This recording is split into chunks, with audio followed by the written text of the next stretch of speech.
Hello everyone, welcome back to my channel. If you're new here, I am Cherono, and I am just noticing right now that the forehead has joined the group chat. Yeah, this is my East African ID. Like, are you really East African if you don't have a forehead? Like, really? Anywho, I just want to take this moment to appreciate all the subscribers. We're at 100 plus, like 100 plus. Like, your girl is grateful. Thank you so much. Thank you so much. So today's video is going to be talking about my K1 visa experience. This experience or this process, one, it's hella lengthy. It's a very long process.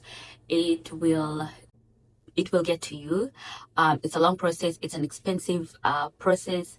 It is also, a detailed process. So just for the purposes of this specific video, I will not go so much into details. I will just touch on the general walkthrough. And this can be useful to anyone who is in the process and you just want to benchmark. It can also be useful to anyone who, say you are in the dating scene and you have this person, maybe one of you is in the US, the other one isn't, and you're like, can this really work? So this can just be a quick walkthrough to you on how this process would look like. This is also useful to anyone who is also looking for prospects, like you want to expand your dating pool. Either you're in the US and you want to look farther away, and the other person is not in the US, and you're just wondering if this is possible for you, and you need to expand your pool, you need to expand your pond, be able to catch more fish, or if you're a fish, you need to be caught. I don't know if that works, but yeah, if you need more prospects, this is also can be a very useful video for you. So let's get right into it. But as a disclaimer, one, I am not an immigration lawyer, neither am I an immigration expert. I will share this just based off of my personal experience. Okay. So what's a K1 visa? The K1 visa is the visa that allows or permits a non-US citizen who is a fiancé to travel to the United States, get married, travel to the United States and get married to his or her fiance within 90 days upon arrival in the US. That sounds very simple. Then, in my personal story, with my partner, we had two options to choose from. So we were in love. We were ready to get married. I'll share like a story about that shortly. But we were ready to get married and we were exploring our options. So you have two options. One, you can come here as a fiance, or you can come to the US as a spouse. And when we went online, with our limited research, we found out that it will take me a shorter time. And back then, it was in 2022, the year 2022. That time there was still, we were not so sure, like, so which of the two would work for us. And looking at the waiting times or the processing times for both of them, I can't fully remember how long it was going to take for the spousal visa or the marriage green card rather to be approved. But then the K1 visa, or in other terms called the fiancé visa, felt like a much more favorable option for us because we were just in love. We wanted to get to be with each other as soon as possible. And that's why we picked the K1 or the fiancé visa, because for the two options, the ultimate goal is for you to get the green card. So for the K1 stroke fiancé visa, you are allowed partly within the process for you to travel to the US and get married to your fiancé, and then continue on with the next steps of the process, as opposed to the spousal visa, where once you submit your application, it has its own name, CR1 or something. Once you submit your application and it's approved, you get your green card. And once you come here, you're done. Like, all that has been taken care of. As you just wanted to be together. And then, on discussions, also we were evaluating who is supposed to relocate to where.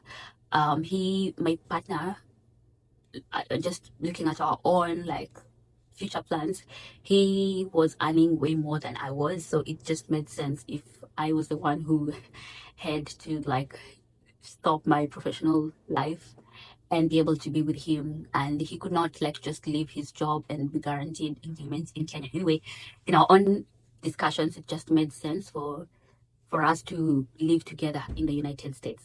Together? Cool. Yeah, so we chose the K1 visa route. And so for the K1 visa, there are some requirements that you have to meet. Like one, you need to be able to be, legally are allowed to get married. That means that you are single, or if you have been married before, you have evidence to support that the that previous marriage was nullified, like there was a divorce, and there's actually supporting papers too to prove. Yeah, just things like that. And yeah, that was like mostly it. And another one is that you need to have physically met within 2 years of applying for that visa. And by the time my fiance was applying for that visa, we had physically met, so we were actually eligible to apply for the K1 visa. I will maybe later on talk about like more in detail, but just for the general overview of the whole process. So that was just basically it.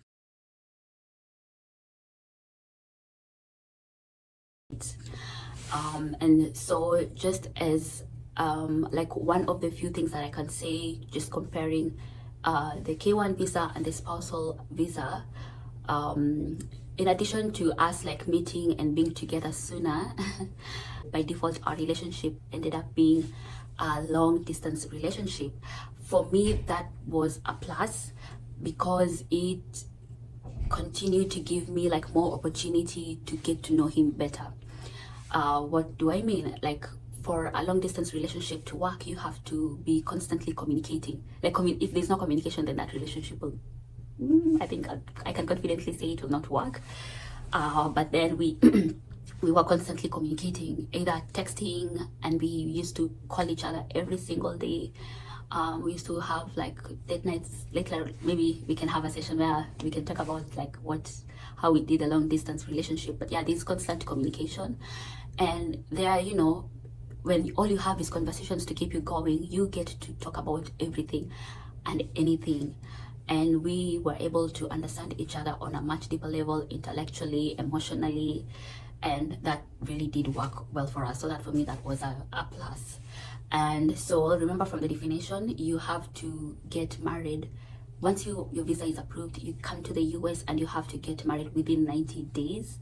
So that 90 days as well gives you enough time to finally decide that is this the relationship I want to like set myself up for life?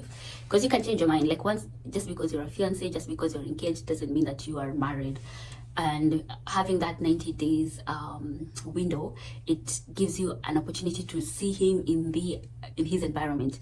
Because I don't know how it works for most other countries. Like for example, in Kenya, because of what is happening with the US embassy in Nairobi, like getting visas to come to the US is not so easy. Like there's like very long wait times when it comes to getting an interview, and even after getting an interview, it's never a guarantee that you will come to the US. So when we were dating, when we were still like in the relationship and engaged, I could not even come to the US and visit him and see him in his own country.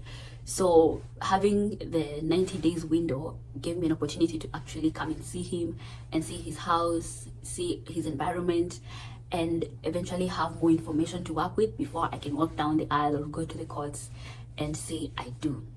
So that's a plus.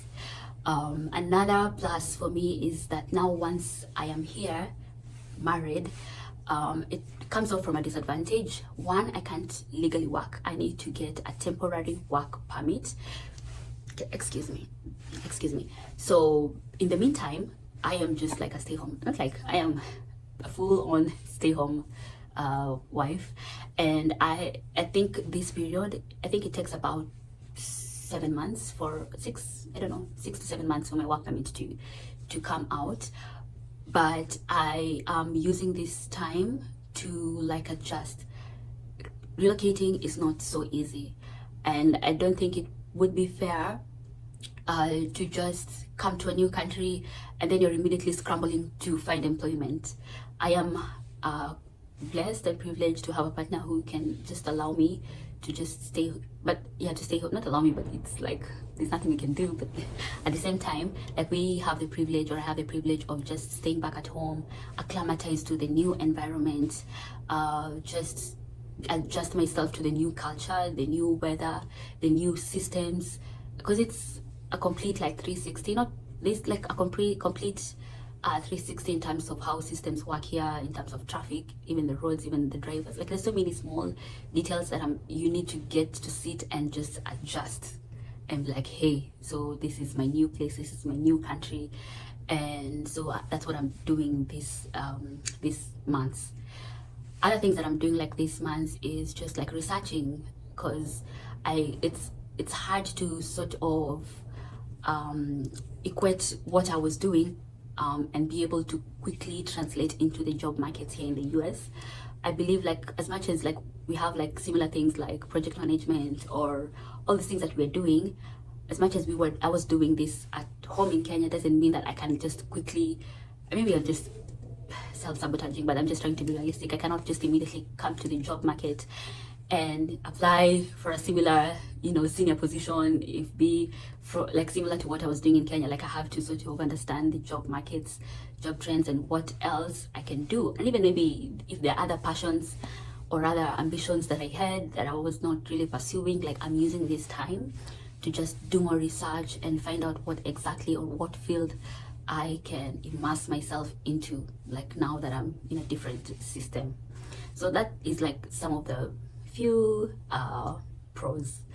I would say for the spousal visa, the good thing about that one, as much as it might, according to our research, it felt like it was gonna take longer, as much as it takes that amount of time for it to be processed and approved, the moment you come here, that's it. Like you don't need to do anything. You already have everything that you need to start working, to start driving, to be an actual citizen.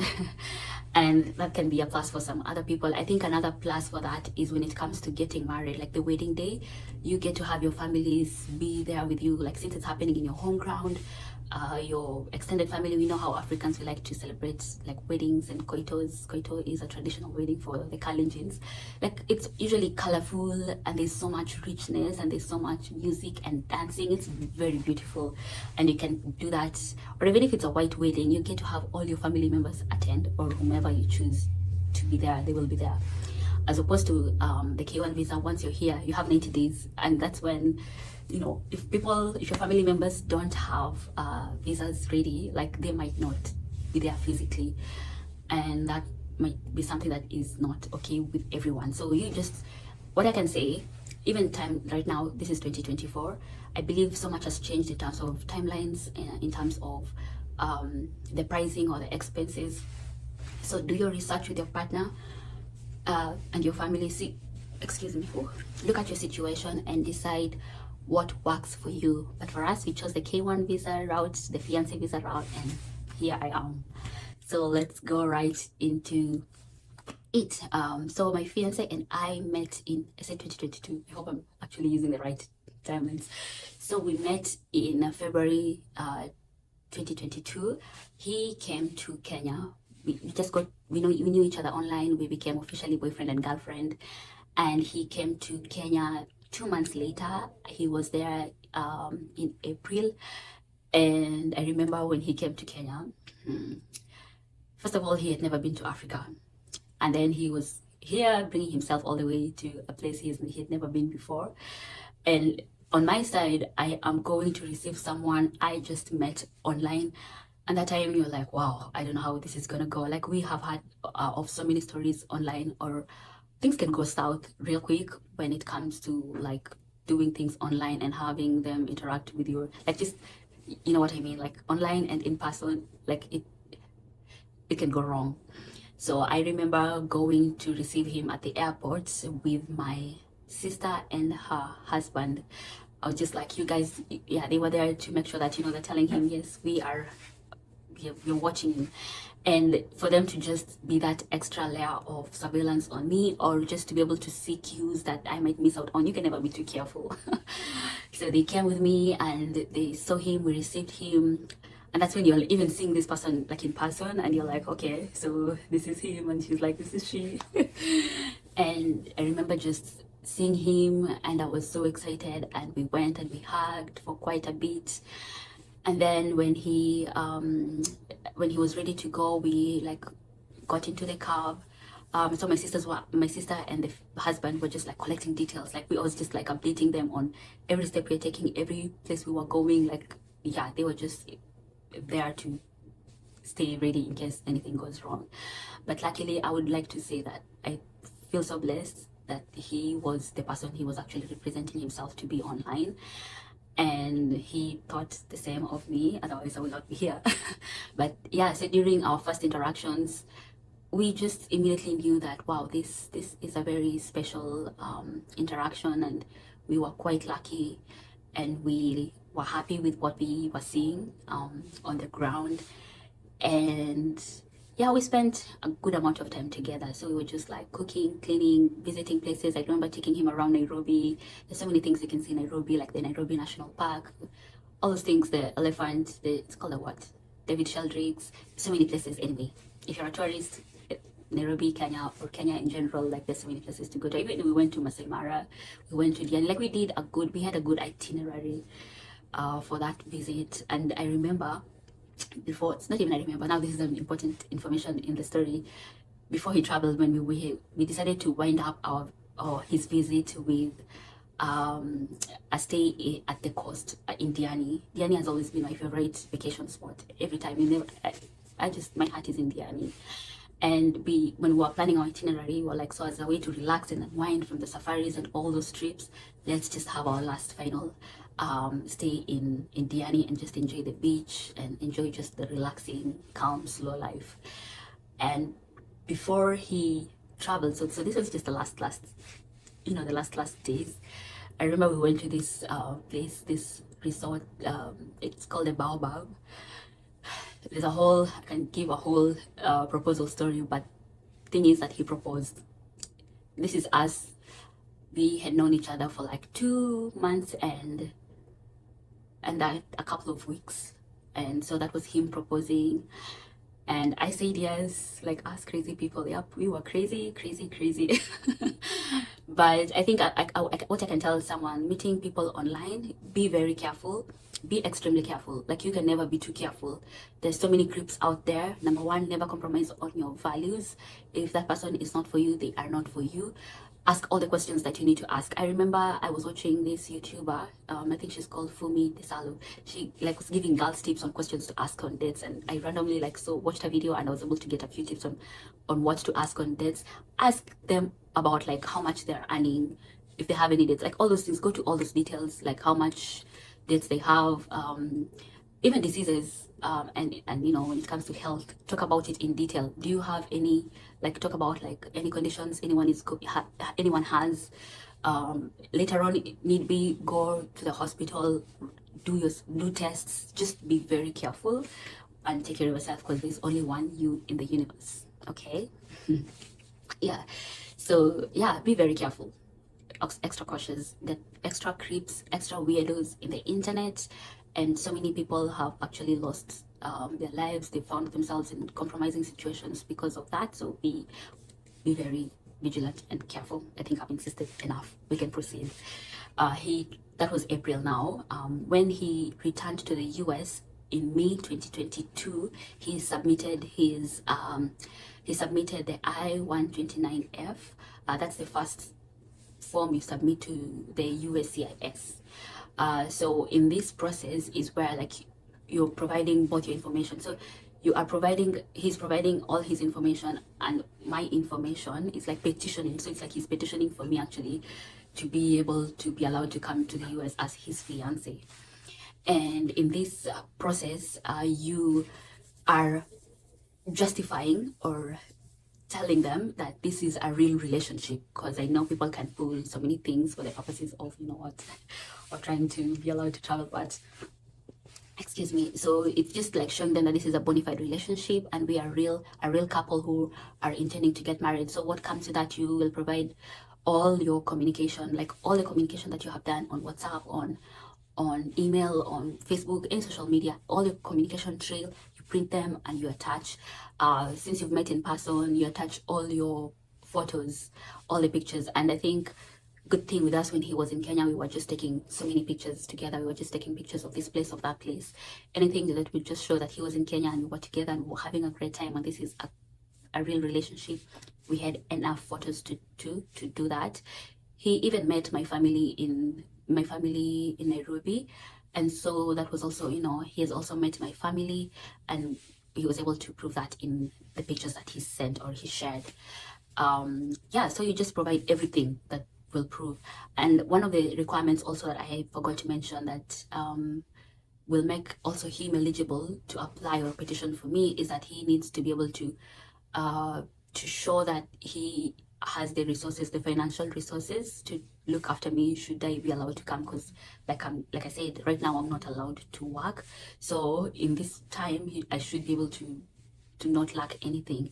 And so he also has to, in the process, like there's so many other documentations that he has to provide, that this is his job, this is his pay slips. I think we call them pay slips in Kenya or in Africa. Like these are all his pay slips or his pay stubs. And also they also look at his tax returns. There's so many things they look at just to verify that also him, like in my case now, he is able to do that. I think even if you're a female, I've seen also when I was doing my research, I learned that there are female also who are sponsoring their male fiancés from Africa or whichever country to come and join them in the US. So yeah, male or female, as long as you are petitioning for your partner and you're a citizen of the US, as long as you can verify that you're able to take care of them financially, then good for you. You are able to do that. You're eligible for this process. And so yeah, that was the USCIS step. So we provided them with all the information. Usually, before they approve, like not even before they approve, like once they are, they're satisfied with all the information you have provided. Like in our case, they were satisfied. Okay, this looks like they're legit. And they approved our petition. They approved that I-129F. Sometimes if they are not satisfied or they just need more information, they will reach out to you or the petitioner, now the fiancé who is in the United States. They'll reach out to them and request for more details. And I think that's a good thing. Like if they're not like satisfied, they will actually give you the opportunity to provide more information, and hopefully they will maybe explain to you what they need, and you should be able to go ahead and you have your petition approved. So this is the embassy stage. So remember, we started our application. I'm saying you. We started our application with the USCIS sometime in May. That was May 2022. And so here is where the waiting games begin. I tell you, we waited and waited. So imagine from May 2022 to the following year, May 2023, we still haven't had anything. We had not gotten any feedback. But bear in mind, we knew it was gonna take 12, 14 to 18 months. Like the times kept on fluctuating, and there were so many conflicting updates online. Because maybe just as a background, during this whole process, like the NBC and the USCIS, like all those two departments, like they had such a huge backlog. Because remember, previous year there was like the whole corona issue that just stopped everything, and there were other political issues. Like there were just so many things that were happening at that time that slowed down the processing of all the K1 visas, the spousal visas, and I think just generally most of the visas to the US were just experiencing a huge backlog. And so as we were just getting the aftermath of all that experience, so anybody who was beginning to process anything at that time, you just knew that you had to wait because they are dealing with a very huge backlog. And so from May 2022 to May 2023, that's a whole year. We're still now full on dating, long distance. Good thing with us, after my partner came visiting me in Kenya in April, he also came to visit me in October, and we also now did a trip outside of Kenya. So we were looking for a place where I could get a visa to go to without any issues, and he would also, I think with his visa he could just travel anywhere, just in simple terms.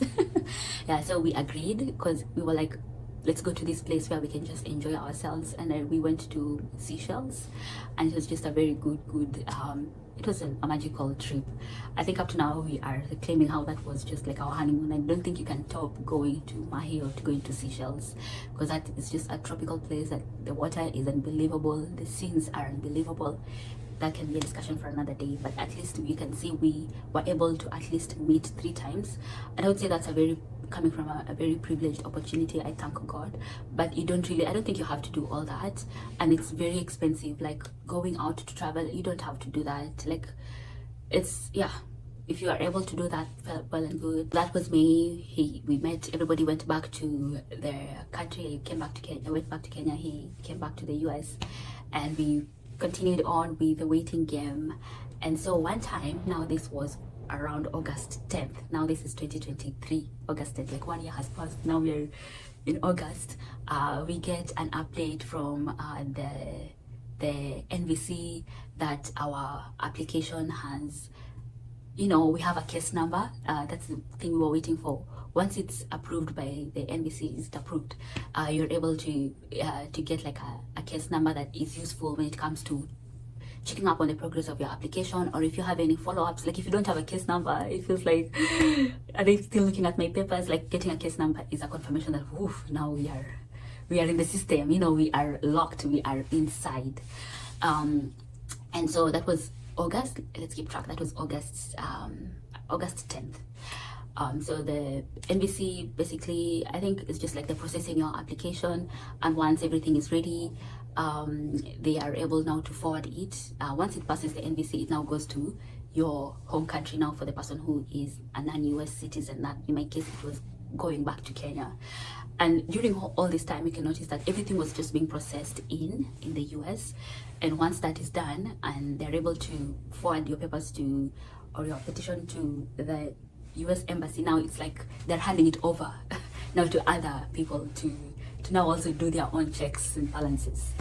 And so we were so excited. Wow, I can remember that day, like immediately my fiance just forwarded the email to me. We were so happy. We thanked God. It was just that one happy win that we had experienced. Imagine having to wait for May, June, July, August.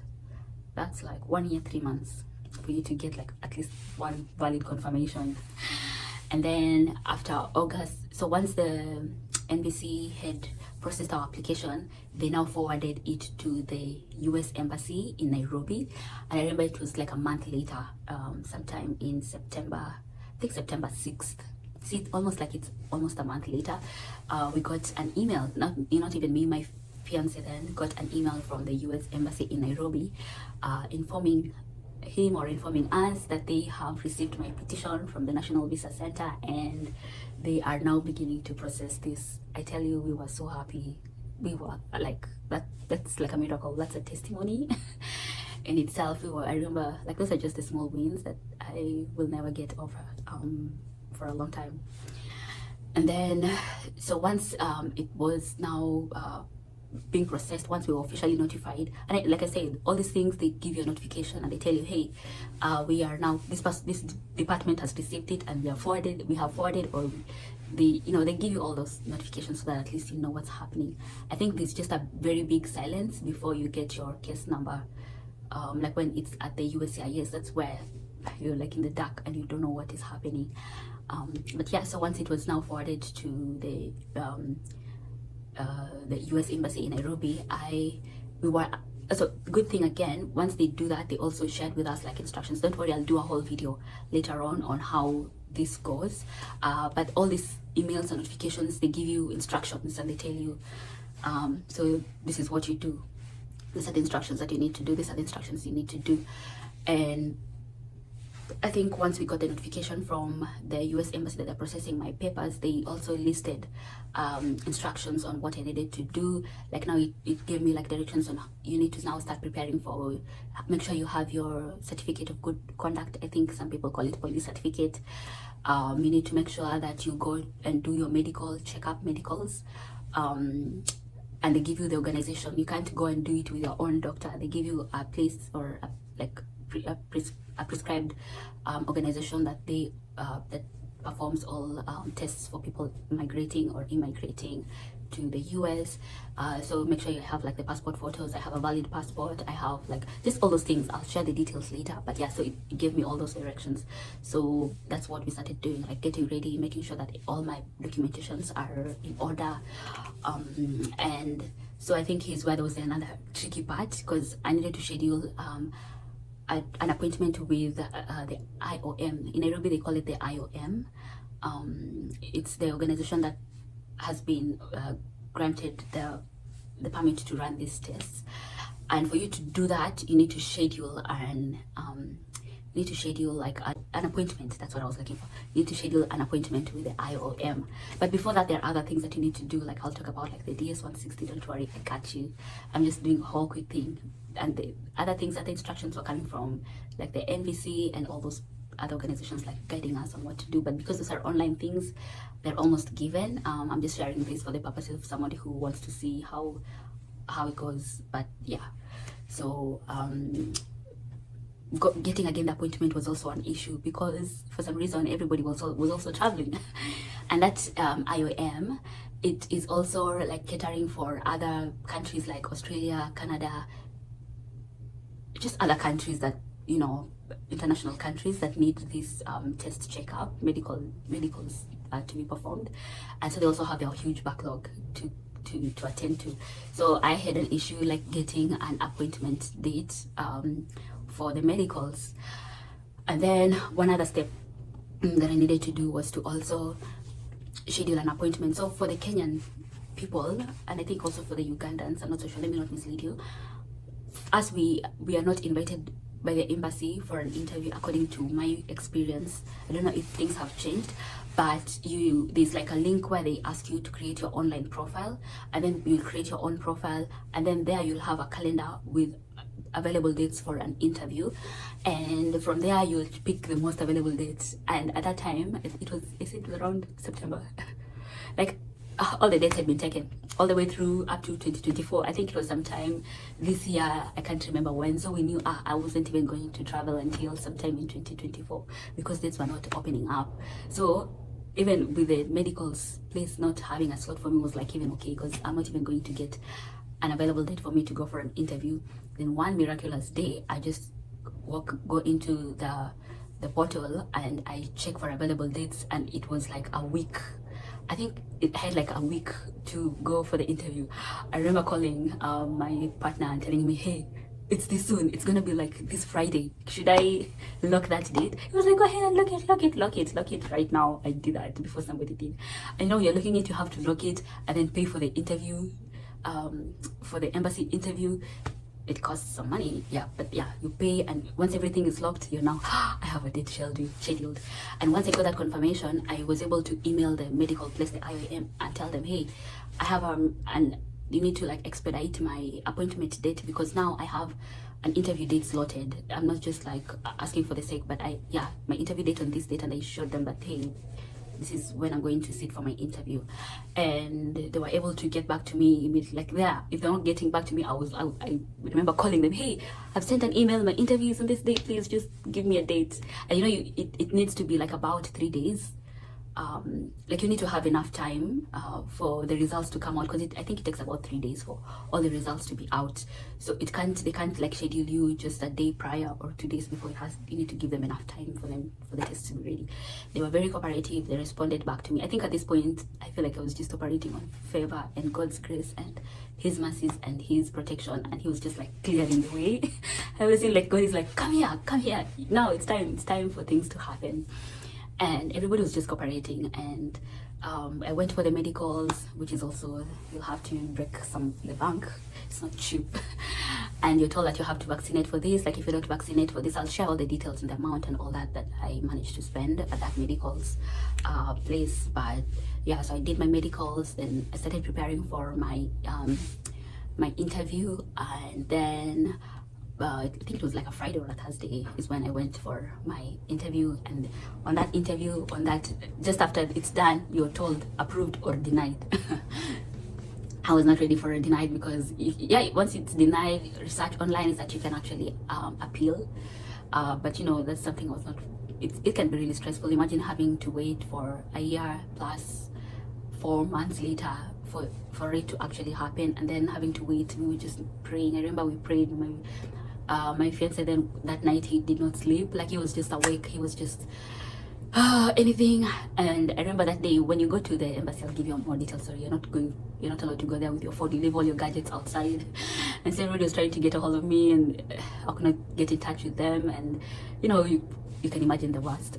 But on that day, I went for the interview, and after that, I remember I was just being given this green letter where you're told, that green letter tells you, so these are the next things. You leave your passport here. They're giving you next steps. And I remember asking that interviewer, so I've been approved. It's like, yeah, you've been approved. Yeah, you've been approved. Like, it was just a miraculous moment. And yeah, I walked out that room, and then I called my then fiancé. I was like, yes, I did it, I got in, like, it was approved. He was so happy. We were so happy. I was shaking. It is such an experience. But I would say, once you find your partner and they are the one, I think at the end of the day, it's all worth it.